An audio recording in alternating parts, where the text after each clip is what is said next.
농지 처분 사유와 농지 처분 명령제도, 임대할 수 있는 농지에 이은 농지 임대 위탁 수탁 사업 영상입니다.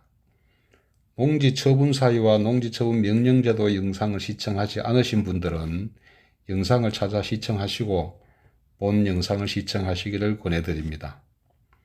이 영상의 고정 댓글로 농지 처분 사유와 농지 처분 명령제도 영상을 링크 걸어 놓겠습니다. 농지 소유자가 합당한 사유 없이 소유 농지를 농업 경영에 사용하지 않을 경우에는 농지 처분의 의무가 발생합니다. 농지 처분 의무에서 면제되는 농지 임대는 농지 소유자가 직접 할 수 있고 아니면은 한국농어촌공사에 위탁하여 농지 임대를 할 수 있는데, 한국농어촌공사에 위탁하여 농지 임대를 하는 경우의 전반적인 사항을 안내한 영상입니다. 한국농어촌공사에 위탁하여 임대하였을 때의 장점입니다. 첫째, 향후 농지 양도 시 양도세를 절감할 수 있습니다. 농지은행에 8년 이상 위탁하여 임대할 경우 비사업용 토지가 아닌 사업용 토지로 인정을 받아 양도시 비사업용 토지에 부과되는 양도세 중과 10%를 피하고 일반 세율을 적용받게 됩니다. 일반 세율을 적용받음으로써 장기 보유 특별공제도 정상적으로 받을 수 있습니다. 두 번째, 임차인 물색, 계약 체결, 임대료 징수 등 한국농어촌공사가 전반적으로 대행하여 편리할 뿐만 아니라 안정적인 임대료 수입을 기대할 수 있습니다. 세 번째, 2026년부터 위탁자는 위탁 수수료가 전면 폐지되었습니다. 그러므로 위탁자는 부담이 없어졌습니다.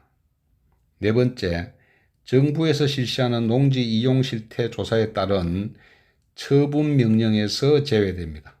다섯 번째, 농지 소유자가 직접 임대할 경우 발생할 수 있는 임대료 체납, 불법 전용 문제 등을 한국농어촌공사에서 관리해 줌으로써 분쟁의 소지가 없어집니다. 다음은 한국농어촌공사의 농지 임대 수탁 사업 개요입니다. 첫째, 농지 소유자가 한국농어촌공사에 농지 임대 위탁을 신청을 하면은 한국농어촌공사에서는 현지 조사와 공고 등을 거쳐 임차인을 선정합니다. 두 번째, 임차인이 선정되면은 위탁자와 공사 간에 임대 수탁 위탁 계약을, 공사와 임차인 간에는 임대차 계약을 체결합니다. 세 번째, 한국농어촌공사는 위탁 농지를 임차인에게 임대를 시행합니다. 네 번째, 농업인 즉 임차인은 한국농어촌공사에 임대차료를 납부합니다. 다섯 번째, 한국농어촌공사는 농지 위탁자에게 임대차료를 지급합니다. 다음은 위탁 대상 농지에 대해서 알아보겠습니다. 모든 농지가 임대 위탁이 되지는 않습니다. 첫째, 농지법 시행일 1996년 1월 1일 이전에 취득한 개인과 법인 등의 소유 농지는 모두 위탁 대상이 됩니다. 두 번째, 농지법 시행일 이후에 취득하여 개인이 3년 이상 소유하고 있는 농지도 위탁이 가능합니다. 다만 상속 농지는 3년 미만이더라도 위탁이 가능합니다. 그러므로 농지법 시행일 이후 법인이 취득한 농지는 임대 위탁 대상이 되지 않습니다.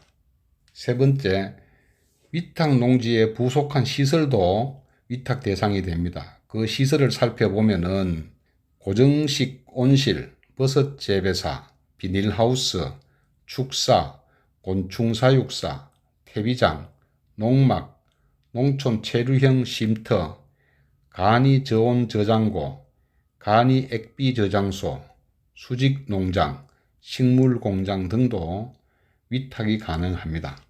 네 번째, 한국농어촌공사 및 농지관리기금법 시행령에 따라서 한 필지 이상의 농지가 위탁 임대가 가능합니다. 한 필지를 분할해서는 위탁할 수 없다는 그 뜻입니다. 다섯 번째, 한국토지주택공사가 취득한 농지도 일정 요건이 되면은 임대 위탁이 가능한데 일반 국민과 상관이 없으므로 생략하겠습니다. 다음은 한국농어촌공사에서 임대 위탁을 받지 않는 농지입니다. 17가지 종류가 있는데 중요한 사항만 소개하도록 하겠습니다. 첫째, 주거지역, 상업지역, 공업지역 농지는 위탁을 받지 않습니다. 주거지역, 상업지역, 공업지역 농지는 소유자가 직접 임대하거나 사용돼 조치하여야 합니다. 두 번째, 농지 전용 허가를 받거나 농지 전용 신고를 한 농지도 위탁을 받지 않습니다. 세 번째, 연접된 제3자 소유 토지와 형상이나 경계가 지적도와 대비하여 불분명한 농지도 위탁을 받지 않습니다. 네 번째, 2인 이상이 공유하는 농지의 일부 지분에 대해서도 위탁을 받지 않습니다. 다만 공유자 중 1인이 현재 공유지를 경작하고 있고 한 필지 전체 농지를 대상으로 위탁은 가능합니다. 다섯 번째, 주말 체험 영농 목적으로 소유하고 있는 농지도 위탁을 받지 않습니다. 여섯 번째, 소유권 이외의 권리나 처분의 제한이 있는 농지도 위탁을 받지 않습니다. 다만 계약 전에 말소 및 해제하는 경우는 위탁이 가능합니다. 일곱 번째, 시장, 군수, 구청장이 처분 대상 농지로 결정한 농지도 위탁을 받지 않습니다. 여덟 번째, 토지 거래계약 허가를 받아 취득한 농지의 토지 이용 2년 의무기간을 마치지 않은 농지도 위탁을 받지 않습니다. 아홉 번째, 한국농어촌공사가 선정한 계약 대상자와 2회 이상 계약을 거부한 경우에도 위탁을 받지 않습니다. 열 번째, 법인 소유 농지와 개인 소유 3년 미만 농지도 당연히 위탁을 받지 않습니다. 11번째, 한국농어촌공사 조사 결과 농지 보존 상태, 교통 여건 등 경작이 불가능하다고 심의에서 결정한 농지도 위탁을 받지 않습니다. 이 사항이 매우 중요한데 뒤에서 한 번 더 설명드리도록 하겠습니다. 농지 위탁 임대 신청과 임대 절차를 세부적으로 알아보겠습니다. 농지 위탁 임대 신청 서류입니다. 첫째, 농지 임대 사용대 위탁 신청서입니다. 농지은행 포털 자료실에 게재되어 있습니다. 두 번째, 주민등록 등본 또는 초본. 세 번째, 등기부 등본, 인터넷 열람용 등기부 등본을 발급받으면 됩니다. 네 번째, 부동산 종합증명서, 인터넷 열람용 부동산 종합증명서를 발급받으면 됩니다. 다섯 번째, 주말 체험 영농 목적으로 농지를 소유하였으나 농업 목적으로 전환된 경우에는 위탁자의 농업인 확인서 또는 농업경영체 등록 확인서가 있어야 합니다. 여섯 번째, 개인 신용정보의 조회, 수집, 이용, 제공 동의서를 제출하면 됩니다. 신청 장소 및 신청 방법입니다. 위탁자 본인이 원하는 공사의 본사, 지역본부, 지사, 어디든 신청이 가능합니다. 농지 소재지나 거주지와 무관합니다. 방문 신청, 전화 신청, 우편 신청, 농지은행 포털 신청 모두 가능합니다. 다음은 매우 중요한 한국농어촌공사의 위탁 농지 현지 조사에 관한 사항입니다. 첫째, 실제 지목 및 재배 작물의 종류를 조사하고, 두 번째, 농지 보존 상태, 경지 정리 여부, 수립 안전담 여부를 확인합니다.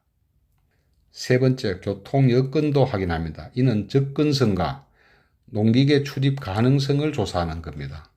위의 조사 항목을 보면은 논의 경우는 시골의 천수답, 경지 정리가 되지 않은 논은 사실상 위탁이 어렵고, 밭의 경우 농기계 출입이 불가능하면은 위탁이 어려울 것으로 판단할 수 있습니다. 사진에서 보듯이 경지 정리가 말끔히 되어 있고 수리 안전답인 이러한 농들은 임대 위탁이 쉬운 논입니다.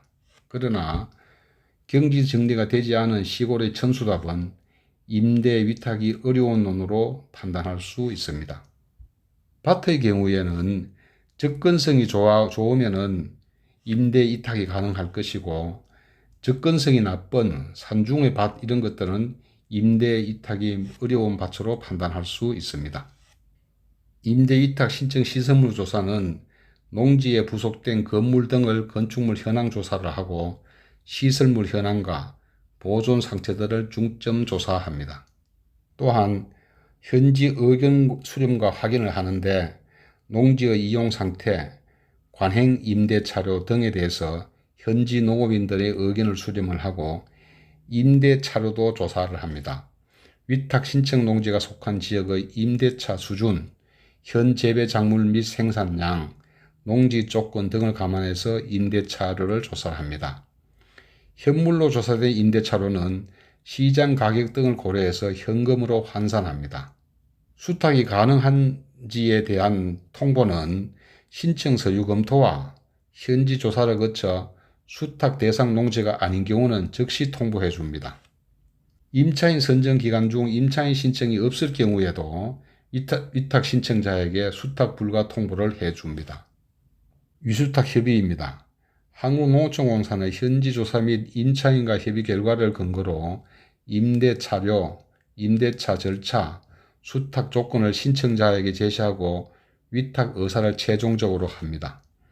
의사 확인이 되면은 임대 위수탁 계약을 체결하게 되는데 임차인이 선정되고 위탁 신청자가 임대 조건에 동의시는 임대 위수탁 계약을 체결해서 본격적으로 사업을 시행하게 됩니다. 위탁 기간은 농작물 재배를 위한 위탁 계약은 5년 이상 10년 이하인데 선정된 임차인과 협의해서 기간을 정합니다. 다만 최초의 계약 기간 만료 후 같은 임차인과 재계약하는 경우에는 3년 이상으로 합니다. 시설물 설치와 수목식재 위탁 계약은 5년 이상 30년 이하 범위에서 선정 임차인과 협의하는 기관으로 위탁 기간을 설정합니다. 위탁자의 비용 부담입니다. 앞서 말씀드린 것 같이 종전에는 연간 임차료의 5%를 위탁 비용으로 징수하였으나 2026년도부터 폐지하였습니다. 다음은 임차인 선정 우선순위입니다. 1순위가 전업용 육성 대상자이고 2순위가 영농복귀자, 전업농업인, 농업법인, 3순위가 기타 당해 농지를 자기의 농업 경영에 이용하고자 하는 자, 4순위가 임대 수탁을 통해 임차하고 있는 면적이 4헥타를 초과하는 자입니다. 본 영상이 필요한 분들께 도움이 되었으면 합니다.